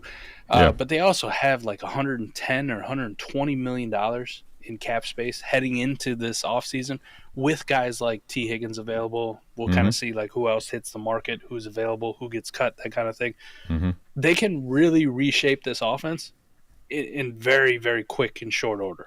And if he's doing this right now from a fantasy production standpoint with a bunch of shitters, it gets me fucking excited because you, like you said, Adam, you can clearly see the talent there. You're just like, fuck, man, if you gave him like another half second, you piece of shit offensive line, that's like a 60-yard touchdown to fucking Kayshon Boutte. You know what I mean? Like, he'll make that throw. You've seen him make facts. He just doesn't have all of it there. And yet you still look up and he's putting up 17 fantasy points a week and running the football, and you're like, damn, I didn't know he can move like this. Like, they were literally talking how he's about to break Mike Vick's record for yards. Like, 6'5", white, dopey looking Drake May is about to break Mike Vick's record for yards per carry for a quarterback in the season. And now here, check this out though. To the point, like, I don't know, this guy, 4 yards a carry, you know, a bunch of work. Just, I don't know, gross. He's New England Najee Harris at this point. I wish I could make this hologram wider. He feels fatter this year, you know, like just. He feels fatter and slower. Like, he feels like Oklahoma Ramondre. That's what Oklahoma. Here's your Gibson hologram, just because he has one. He just because he has a single, it's insane. Started nowhere. Yeah, best ball maybe. Best ball he might have snuck in because he got in the end zone, right? Yeah, he did. He had a fucking dope move on the goal line. I'll give him that. Sure. That was a move. That was, I guess I'll give it to him. I'll give it to him. All right, Mike. This one I've been waiting for. I've actually been really excited to put this one up. The only newly cooked, freshly cooked one of the week. I'll tell you, there was a couple guys, Mike, that had decent weeks this week that literally you couldn't get an image of worth with their current situation. So we're gonna pivot naturally to the Texans game, and okay. If you know on this game, I think, right? If you know, you know. Here it is, buddy. Parker Washington blow-up game. Parker Washington blow-up game. With Mac Jones, who, by the way, Mac Jones, for those that want to know, give me Mac Jones in a Jaguars jersey where he's just by himself in that jersey. They don't take that picture. So I never thought Parker Washington would ever be anything, right? Because I loved him when he was at Penn State. Sure. And kind of like this Jahan Dotson thing, kind of like this Jayden Reed who went to Michigan State, but these are all kind of like the similar archetype of receivers that you and I, Adam, are always in love with. Right. And they always fail us. Mm-hmm. It's good to see that the Parker Washington. Man, he got to blow up again. You know, he got a second one. A double blow up. Nice. I mean, what did you think of this though? Because most of it happened with the shot T-Law took today. That's crazy, man. That's egregious. What are we doing? That reminded me very much of that Flacco one, where like, this is insane. How does somebody do that, man? Like, yeah. Well, this is the second time this season he's done the same thing. Like, he's on that Vontez perfect, right? Like fucking trajectory. He's a cheap shot, man. Early in the season, yeah, that was fucked up. If he's still on the Texans next year when they play the Jaguars, I'll call it right here. You know, fucking December 1st. His knee's getting taken out. For sure. Yeah, I'm with you. Like, he is getting fucked up. He's getting fucking backside cut just right to the kneecaps. And they don't give a fuck if it's a penalty or not. Like, that was so fucking egregious. You could kind of see, too, like, he knew that he needed to escalate it to definitely make sure he got his ass thrown out because he was probably in fear of, like, what was going to happen to him in the fucking game. Like Yeah, somebody was going to be headhunting him. Yeah, he just it was going to be some longest yard shit. You know what I mean? No, but the crazy part, right, Mike, is at that point, I remember like trying to wrap my head around how crazy that was, and then I'm thinking, oh shit, I got Brian Thomas in a few leagues. Like this is, damn it, we just got T-Law back, but all 4. It's not a blow up, okay, and the fire is still egregious because that's just when I made it, but. All for Mac Jones. All for Mac Jones to give him a solid 4 for 76 and a touchdown. Mac Jones. Mac. Who? Mac Jones. Mac Jones. Let's go. 2 That touchdowns. and all garbage time too. All garbage time. Yes. Oh. The Jacksonville thing was just garbage time today. All of them. and ETN tank. No. And again, no for basically everyone else. Ingram had 7 catches, but for what? It was pretty gross over here overall. The Texans today, Mike, what do you think? Again, CJ Stroud disappoints. Again, just relative to dynasty value. I'm here for it. 1, because you and I had talked about fading him in the offseason, but 2, I think I talked about it a couple weeks ago where I still think he's a really, really good quarterback. And for sure. Dynasty, no doubt. He's talented, Dynasty, man. He is very, very talented. And I think there'll be a flip probably maybe as soon as next year if you get a little bit of an offensive philosophy change.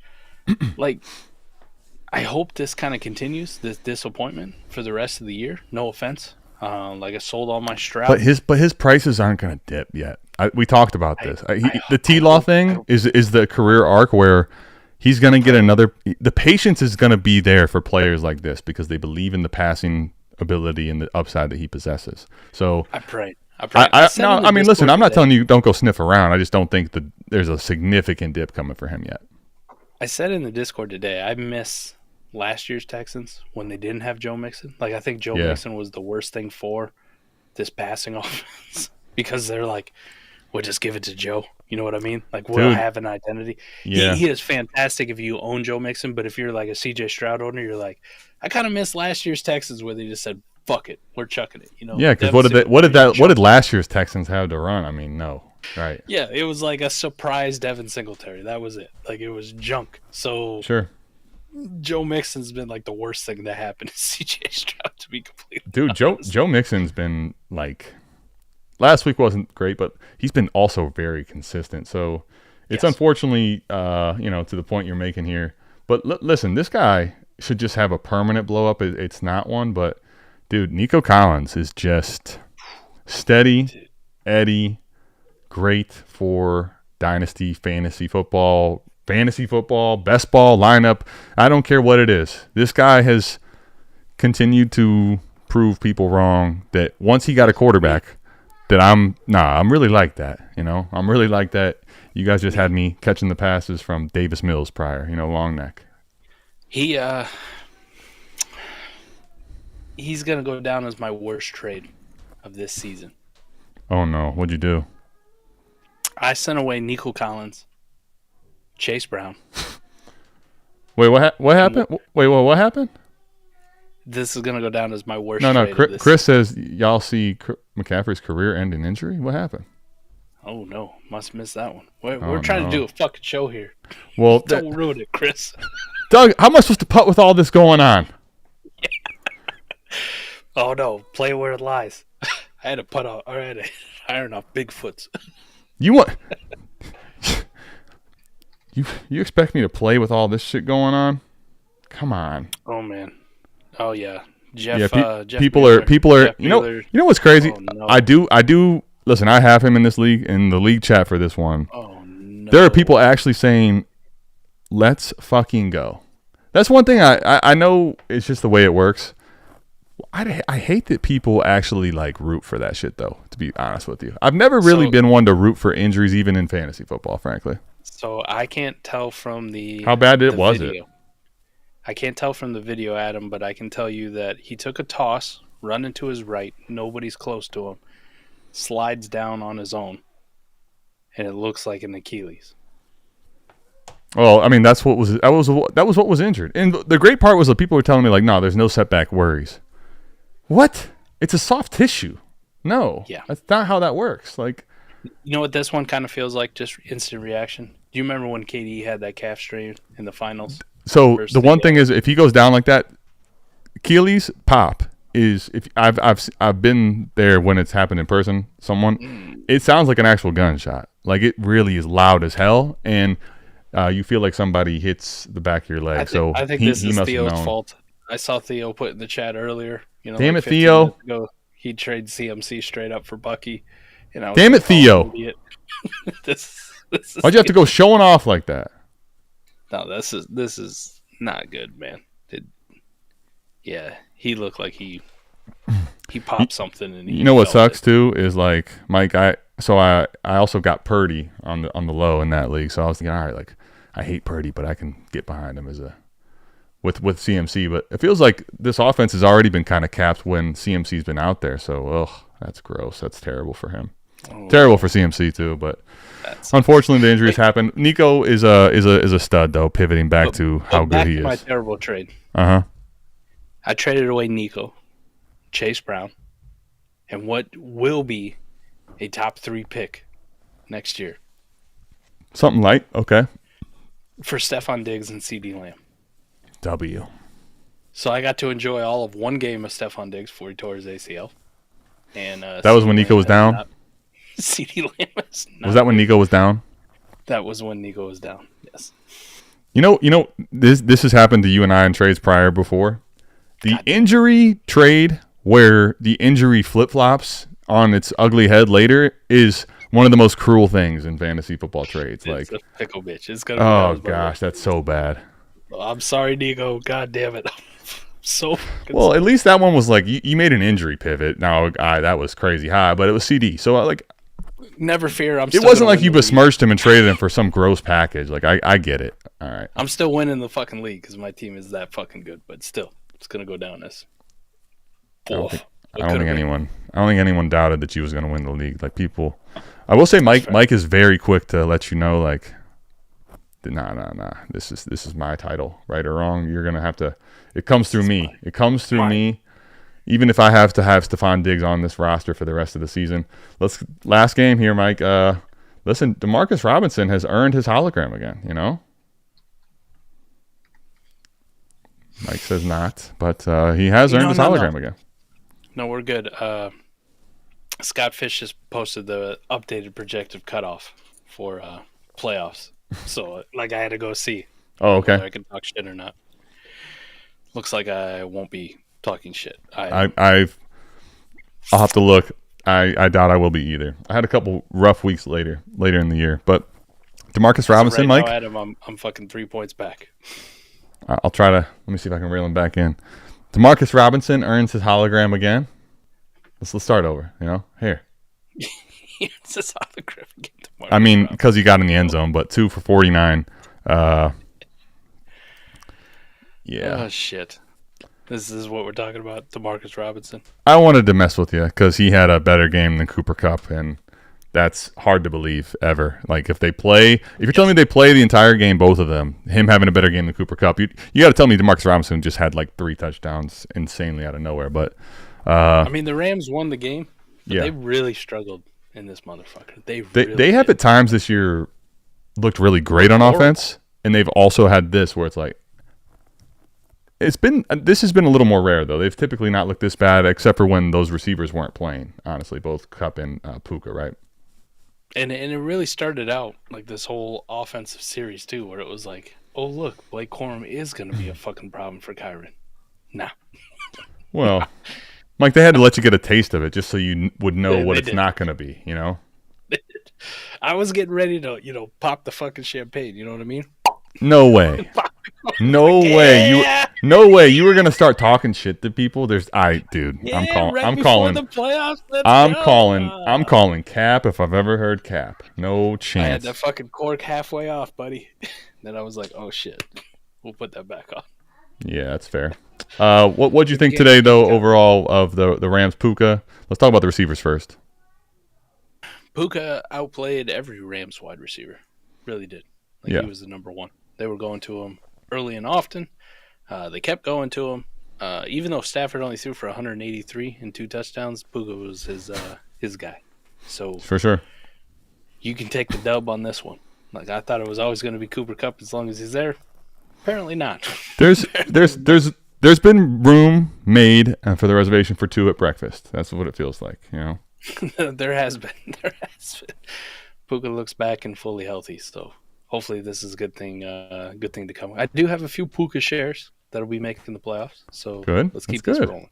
Yeah, I'd like to see that. You know, you've got to love to see that. Honestly, this is honestly the only one I have of him, because there was a point in which I believed, like Mike did, that Mike Cooper Kupp was just a blow up waiting to happen as long as he's playing. And today was the opposite of that, though. Unfortunately, this was a down game that freezing cold.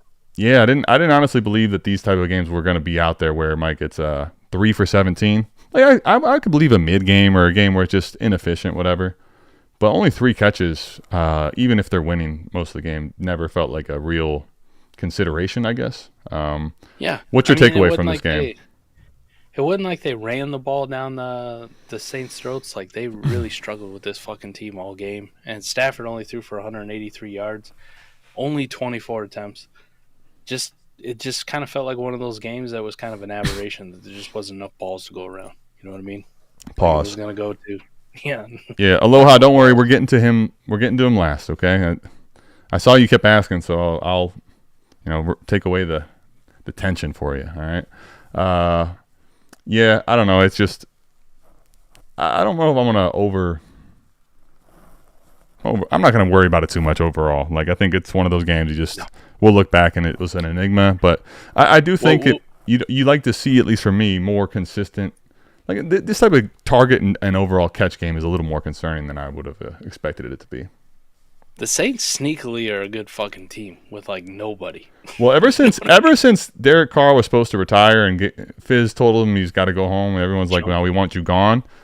Dude's been, like, something got into Sam. I almost called him Sam Darnold. That's what I think of him. Derek Carr. Something's got into Derek Carr, although it was 184 and a touchdown.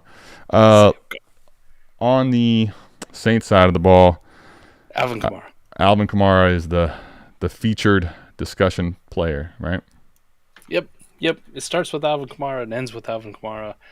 That's the guy. This is your floor game. 112 fucking yards. That's your floor game.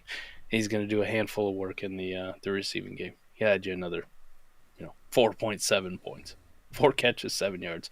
Could have been more too, because he's got this weird thing this year. He's like dropping passes, dude. There was the one touchdown walk-in that he had was that is a monster swing of fantasy points that he had that earlier in the year. Yeah. But you still love to see this, and I said it weeks and weeks and weeks ago. As long as Derek Carr is the quarterback, you're good. You're good with Alvin Kamara. It's back to normal. Spencer Rattler, that sucks. Yeah, that's over. Can I tell you? I don't know if this is a true blow up, but one of the things that you just not is just every week. Traquan, MVS, right? Just another touchdown from Derek Carr. All he does is score touchdowns, man. Marquez, Westbrook. What the hell? It's Mike, you're getting a lot of use out of him in best ball, actually. Like, obviously, even still with only 2 for 36, you might not have had him make your lineup if you have a good team. But he definitely helped raise the floor for some of them. Cedric Wilson got a catch today. Here's one of the downsides: the gadget player, the do-it-all, the tight end love, the best ball darling, the sometimes slots into your quarterback slot. Taysom Hill. He's done for the year. Yeah, it didn't look good. It didn't look at all. He got that flamingo knee. Did he actually? Knee never. Yeah. It was a pretty bullshit fucking tackle on him. Sucks. Because he was starting to hit you hope for the best, but I'm telling you, the way his knee bent, he was starting to hit like the crescendo of the OG Taysom Hill days. And the fucking do it all, man. Like fake punts. Don't give a shit. Like Taysom's getting all the work. Yeah. We're gonna get to the last game here in a second, but I'll tell you this much, Mike. I saved this. Let's pivot back to the Rams real quick, because this is what I want to tell you about the Blake Corum experience. Kyron Williams. He got back in the end zone. There was a streak, and then it got desert like drought. It was deserty. It was cold and deserty, but it was a big game for him. 15-104 touchdown. Only one catch, but listen, for what the Rams did as a whole, you'll take this and laugh to the bank easily. So I think I'm higher than you for sure. I feel like I'm probably cooler than the market, but he's still a guy that's any week could top 5 upside easy. Not even debate. Yeah. All right, let's get to. Listen, some people speaking of patience can't wait for it. Ladd McConkey, blow up game. Where are you at, Michael? Talk to the people that finally get their wish. There he is, the Ladster. I think you're on mute. Yeah. It's okay. You got to wait a little longer. Hold on. Just wait. Patience. I love Ladd to death. Right? And even with the Chargers landing whenever he starts like this, something bad's coming. I'm just going to tell you. Okay? I was still very in on Ladd even with the Chargers landing spot, even though I was fading the shit out of the Chargers, like Justin Herbert. I was fading into oblivion. Here's the fucking thing that drives me absolutely insane. You look up at the end of the first half, and Ladd's got 8 for over 100. You're like, oh, him and Justin Herbert are cooking. Here's going to be the fucking game. You know what I mean? Yeah. I'm going to be able to go on here and tell Mike you're a fucking idiot. How did you fade Justin Herbert? Are you stupid? Are you dumb? Ladd finishes with 9 for 117. He had one more fucking catch after halftime. Yep. One. I mean, they didn't need to throw. They didn't need to because I want to give you a stat.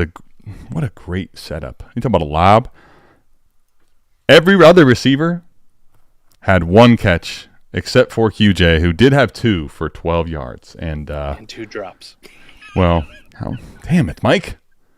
I like it. He stole a punchline, but it was a good delivery, so I'll allow it. Listen, I'm starting to feel like this hologram of QJ is just. I'm ready to bury it.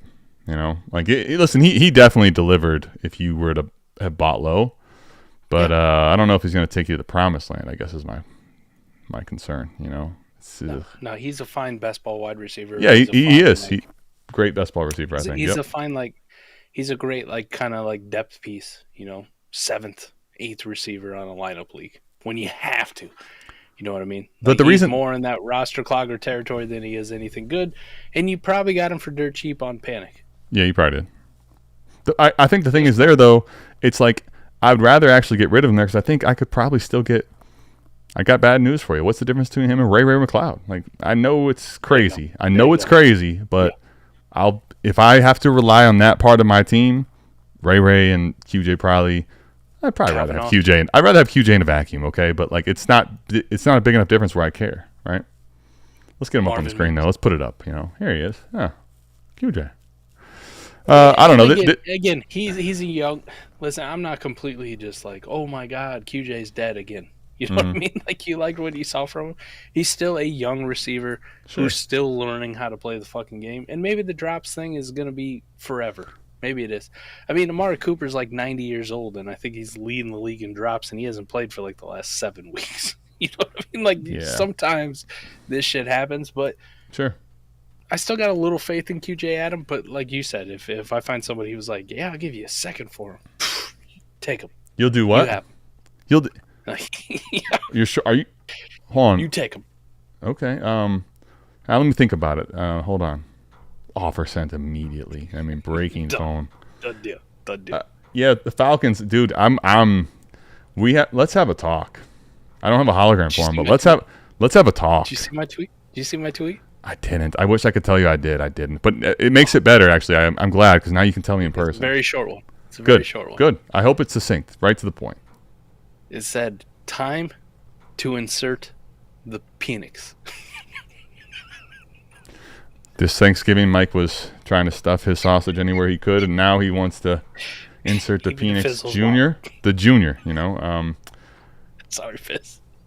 Yeah, what's crazy, though? I talked about this in the offseason at length, about how, at the time, it seemed an egregious pick. And I still think doubling down when you could have used resources elsewhere is, that's a different conversation now, ultimately. But, Kirk was going to have to do very well in order to kind of end off the hype of, we got to go see what the young kid has, because Kirk is looking, I don't even know if I'll call it mid, dude. I'm going to call it, it's not mid. Like, you tried to sell me a bag of mid, and this isn't, I'm not even getting high. This is bad. He also, there's a lack of mobility of him in the pocket that is just, and it's also how it looks. It looks terrible. But guys, I want to make sure that you understand this. All right, I'm going to put up the other holograms we have, right? So you got a team that has Darnell Mooney, right? I'm not going to act like he's the best thing in the world, but today he actually was their best receiver. The guy by the gentleman I talked about, Ray McLeod, right? Goes for 95 today, right? So you got him. These are ancillary pieces because we have what should be a Bijan blow-up game, but we'll just give him a regular because this whole narrative needs to be done in a proper manner. Here's Bijan. Look, all these weapons, right? I mean, just note this is the stat line and it is correct. 4 interceptions amidst not a single touchdown in the air. Like, I couldn't have envisioned it being this bad at a certain point this year, honestly. Nah. Let me ask you a question. We talked about Aaron Rodgers. We have talked about Daniel Jones, who's now in Minnesota. We have talked about Sam Darnold. If you put Kirk Cousins in that mix, who's the worst quarterback out of all of them for this season? For fantasy? Or just in general? Anything. Real NFL, fantasy, whatever. I mean, you could probably make a, if you wanted to get all technical and lawyery on me, you could probably suit up and make a case for dimes. But here's the thing. I was figuring we'll have a season of halves, right, where you'll see a lot of good Kirk Cousins, bad Kirk Cousins, kind of like the primetime thing you had going on before. Kirk Cousins has had 2 very good games versus the same team. And the rest of his season has literally been horrible, bro. Like, he had that one game on Thursday. What did he throw, over 500 yards? I think it was insane. So I think that kind of I will say he had 2 games and a quarter, because I'm still amazed at what he did to the Eagles defense. Yes. Like, what the fuck? Well, what the fuck? Listen, man, the people up in the peanut gallery were getting ready to go crazy if he didn't do that in that game already. So I just feel like in here we'll put London up because these guys are fine. I just feel like everybody overall, including Cousins, is just not giving us the upside I think that we feel like we can capture with these players. And I'm not sure that it's going to happen this year because the way that division is. But I said this in the offseason. I said that he's going to have to, at minimum, I think, win a playoff game. And probably maybe even a second. I don't even know it's not even a lock to get to the playoffs at this point, Mike. No. I don't believe, unless he completely turns it around, that he will be the starter, guaranteed week 1 next year. Despite all that money. I don't know if he's going to make it through the fucking season. Well, I'm not telling you that he's guaranteed to do that either, but I'm saying there are levels to this where, to your point now, the Bucs and the Falcons are tied for the division, right?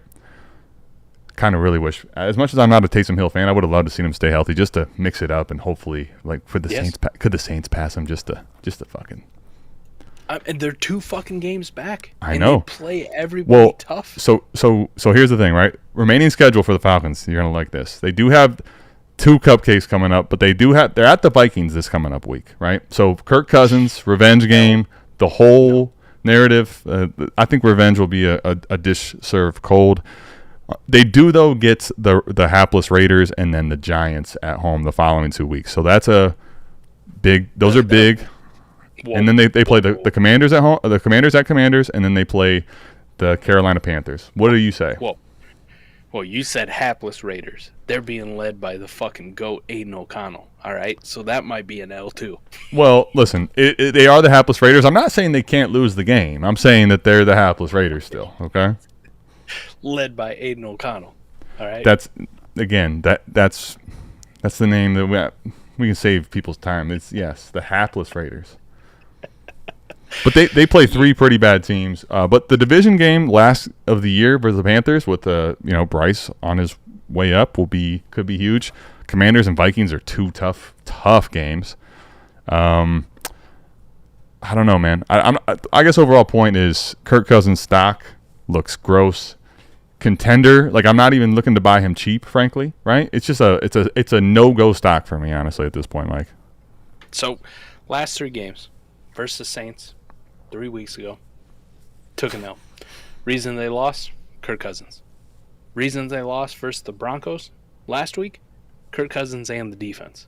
Reasons they lost this week versus the Chargers, Kirk Cousins. Well, it wasn't the fucking defense, wasn't anybody else. It was all Kirk Cousins.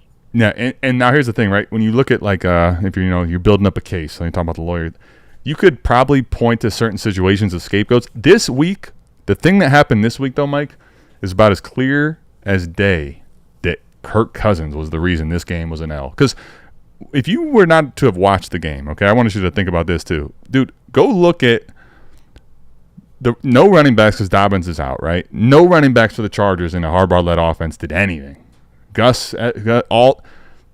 Herbert's stats were pretty muted. Ladd had a game. He basically had all the receiving yards for them. Like that team didn't do anything to win. The Falcons literally lost the game because of, what is it, 18 now? Gross ass number too. Like it's 18. Come on, man. This was really, really bad.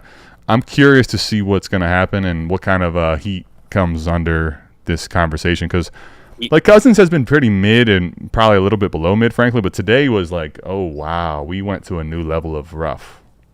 The Chargers offense did almost nothing in the second half. We talked about Ladd, one more catch, a couple more yards, that's all he had.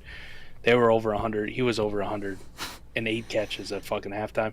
The only point the Chargers scored in the second half, 61-yard pick six, courtesy of Kirk Cousins. Yeah, that was 1,000% this game is on fucking Kirk Cousins. And this is why I say, Adam, if they look at it, they're currently leading the division.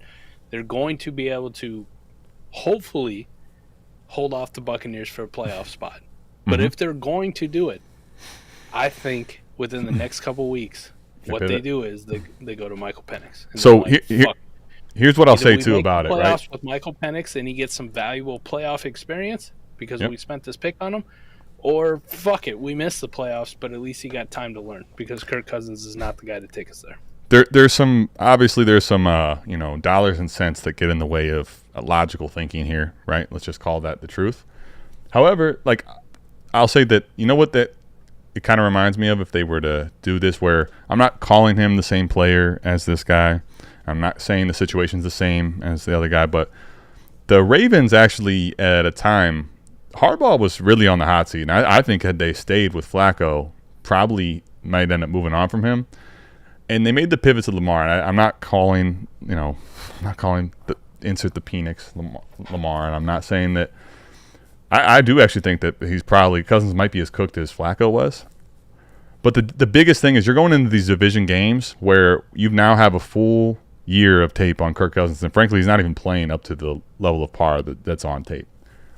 The big joker card is, do you have any type of pivots and things you can throw into wrinkles, right? The way in which they played with Lamar was stylistically so different than what they did versus when they had Flacco. They just got unlucky. What happened? They smoked the Chargers with Lamar, and then what happened? They got to play the same team next week, and they got to prep for Lamar, and that's what happened there. But I think that type of an idea where you're going to play a bunch of division foes that have an idea of what you're doing now. This is you don't really know much of what we're going to do. Penix probably realistically, even if he plays poorly, is going to give you 0 touchdowns, 4 picks. Like, what are we missing here? I don't know if it's going to happen this year. I think they might still want to see this through for the season, but it wouldn't surprise me to see Cousins continue to play like this if he feels the pressure, though. That's the other problem. Yeah, and people do act like they can't get out of this contract, this albatross. We discussed it. We discussed it at length. We discussed it. It won't be one of those moves, right? Nobody's going to fucking trade for him. Nobody wants to take that contract on. Like, no one wanted to take Carson Wentz. That's true. That's true. Nobody wanted to take Brock Osweiler until Cleveland was like, yeah. Here, If I'm them, I'm waiting until after only 2 teams get quarterbacks in the first round and being like, hey guys, Right. you still how high are you on this Aiden O'Connell kid still? Can I interest you in 18 Kirk Cousins? But here's the thing: if they don't do it until after June of next year, cut them after next year, June of next year, it is a net zero against their cap. Like they'll Correct. still have a dead cap hit, but Dead their cap current hit, salary cap but they 25 won't affect it. Like, Correct. they're not gonna They take a actually $25 million like, oh shit. Yeah, I actually did a full 30-minute breakdown on this and talked about that too. If you want to go check that out, do that. You might be surprised. However, it's not pertinent you do that until they make the pivot. I don't know if it's going to happen this year, but I'll just say this: if they keep him in there, we ain't doing the dirty bird. Falcons ain't flying anywhere. This is rough, man. It's hard to watch, honestly. It was really, really gross today. Let's go ahead and wrap it up right though. now, though, Adam. Just real quick on this one. Sure. Michael Penix, Dynasty value. Can you hear it? It's inserting a Penix to the keep trade cut. It's going up. It's going up. Well, Every what did time we talk? Kirk Cousins goes out there, fucking plays The reality was Kirk Cousins, no. Michael Penix has done everything that we've expected him to do this year, which is remain neutral, really, right? What was always baked in? Whenever they hand the keys to the kid, we didn't know when. A year, 2 years, 3 years was absolute. Kirk Cousins goes, God mode. Yeah. What was going to happen? Keep trade cut. A lot of clicking. Clicking's going one way, which is in Penix's favor because of Kirk Cousins' fall. But listen, and the CMC news sounds really bad, dude. Yeah. Well, welcome back, Jordan Mason. Right, he's got 6 carries for 51 yards since CMC's gone down. Just when I decided to not handcuff again. Damn it. Brock Purdy's doing absolutely fucking nothing, and the 49ers are getting their doors blown off in the first half. James Cook's got over 100 yards. I've been kind of trying to watch, not the actual plays, just what's happening. 65 yards in the snow. It would be a Buffalo snow game where McCaffrey goes out there and just pop, snap, crackle, pop. I'm really not trying to make light of it. That sucks. So anyway, fucking terrible. Speaking of sucks, Kirk Cousins sucks. The offense currently sucks. There's a lot of things that need cleaned up as we go into our playoffs here shortly, which is hard to believe we're at that point. We love you. Somehow the Browns are playing on Monday night. No one wants to see that. So we will see you back here, same time, same place, next week for Week 14 recap. We love you. We're out of this thing. Peace. Peace.